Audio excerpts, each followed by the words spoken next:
We're about to dive into one of the darkest, most brutal chapters in the entire Old Testament. It's the story of a king so evil, his reign was cut dramatically short. But what if that short reign wasn't just a punishment? What if it was actually an act of strange and profound mercy for everyone else? To really feel the shock of this story, you have to see the setup. So one chapter in the Bible, 2 Chronicles 20, ends in what's called the Valley of Blessing. It's this incredible moment of national revival, amazing victory, and pure worship. The whole kingdom is united. And then you turn the page. The very next chapter starts with a bloodbath in the palace. Murder, fratricide. The kingdom is immediately plunged into idolatry. The whiplash is just staggering. So who caused this train wreck? Meet King Jehoram. Now, he's the son of the good King Jehoshaphat, the guy we just saw leading the nation in praise. But Jehoram is nothing like his dad. He married the daughter of the wicked King Ahab and Queen Jezebel, and basically imported their entire playbook of evil.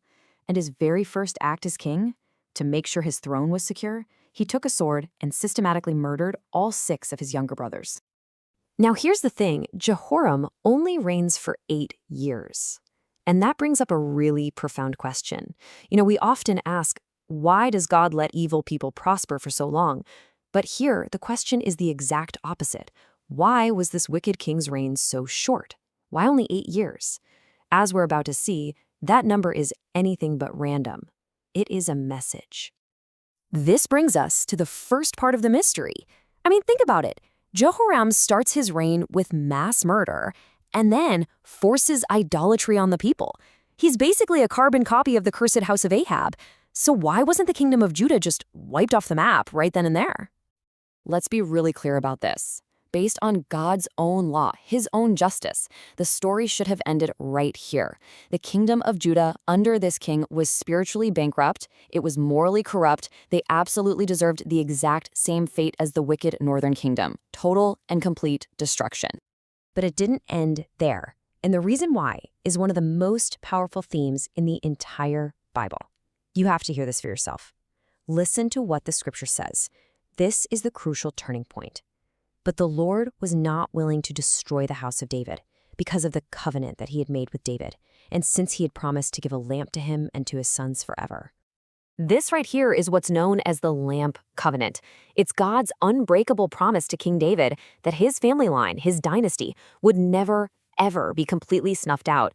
No matter how wicked a future king might be, God promised to always keep a lamp burning. Why? To preserve the lineage that would one day lead all the way to the Messiah.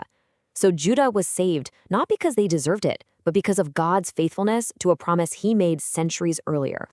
Okay, so God's promise kept the kingdom from being completely annihilated. That makes sense, but that still leaves us with our central question. Why the specific time limit?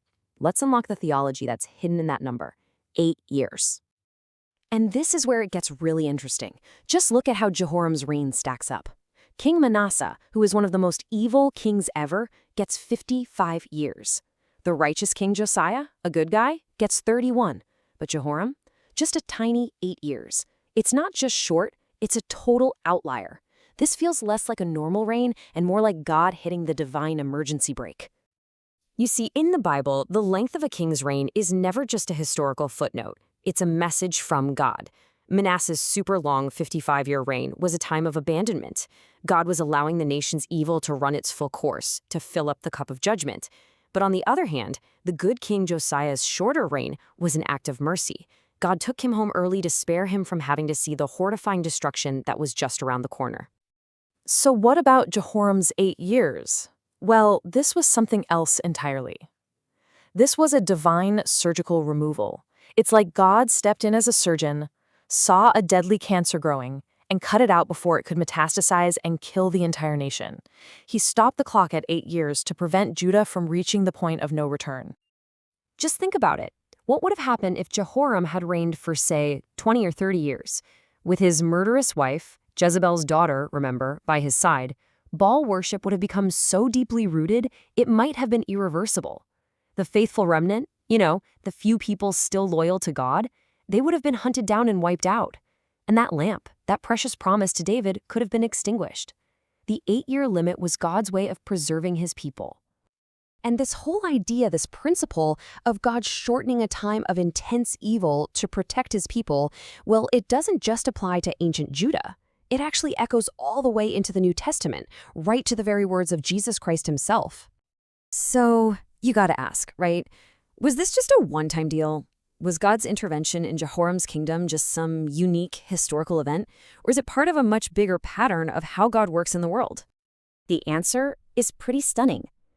Hundreds of years after Jehoram, Jesus was teaching his disciples about the end times, about a future period of tribulation unlike anything the world had ever seen.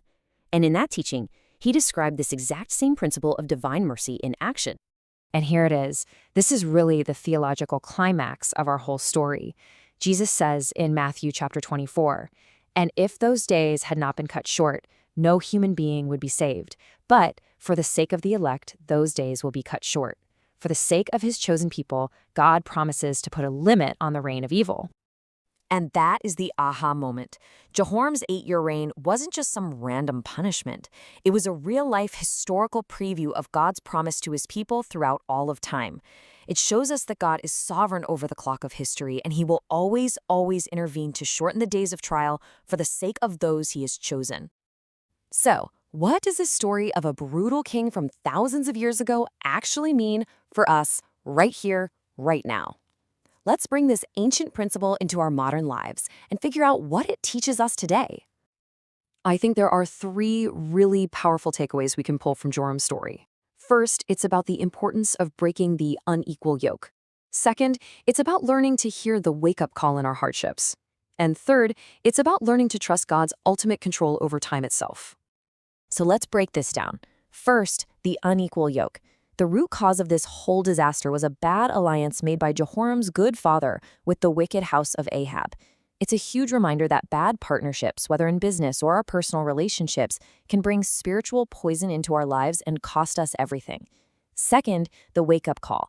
The hardships Judah faced, the invasions, the economic loss, the king's horrible disease, these weren't just random events, they were God's alarm bell, trying to get their attention.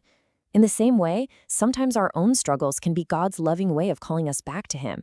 And finally, the sovereign clock. This is the core lesson. Even when a trial feels endless, when it feels like evil is winning, we can trust that God has his hand on the clock. He has set a limit. He is shortening the days for our ultimate good and for his glory. After 8 years of terror, after dying from a gruesome, painful disease, the Bible gives this haunting final verdict on King Jehoram. It says, "And he departed with no one's regret." He fought for power. He killed his own family to keep his throne. And in the end, not a single person mourned his death. A life lived only for yourself ends in utter, complete emptiness. And that leaves us with a final and crucial question. God is the one who controls the length of our days, whether they're many or few. So knowing that, what will your time, the time he has given you, be remembered for?